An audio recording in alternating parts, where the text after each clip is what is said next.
Famous American entrepreneur Jim Rohn once said that you are the average of the 5 people you surround yourself with. And there's a lot of truth to this. Chances are if the 5 people closest to you all like to go out partying and they don't take care of themselves, you probably don't either. If they all enjoy playing video games all night and have terrible grades, your grades are probably not something you're proud of too. But if your friends love hitting the gym on a daily basis and they watch what they eat, there's a high chance you're healthier than the average Joe. Of course, there are exceptions to this, but the general consensus is that there's some truth to this idea. We as human beings learn from our surroundings. We're sophisticated animals that excel at copying each other.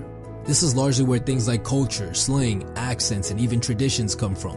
People learn each other's habits and adopt each other's mindsets after spending large amounts of time with each other. I frequently catch myself using other people's catchphrases after hanging out with them for just a short period of time. And that's why it's to no surprise that a large majority of the most successful people on this planet have attested a lot of their success to their mentors. Martin Luther King had Gandhi, Mark Zuckerberg had Steve Jobs, Drake had Lil Wayne, and Bill Gates had Warren Buffett. People who become successful almost always have at least one person in their sphere of influence who is already massively successful. It's from them that they adopted the mindsets and habits that they needed to eventually bring them to success.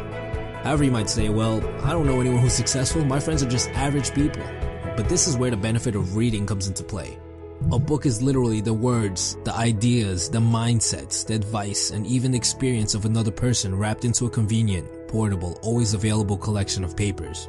It's almost equivalent to having that person there speaking to you. 75% of self-made millionaires have even reported reading at least 2 books a month.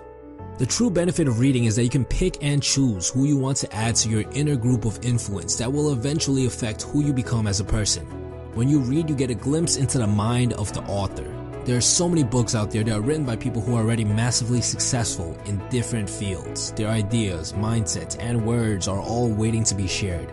If you wanted to go on a meditation retreat with Gandhi, talk politics with Martin Luther King, hit the studio with Lil Wayne, or even get business advice from Warren Buffett, all you have to do is submerge yourself by reading their words and you'll get a glimpse into their world and their way of thinking.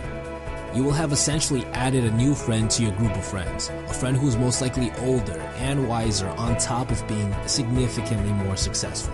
And when you do that, you start adopting some of their mindsets and their habits, because that's what we do as humans. We copy each other.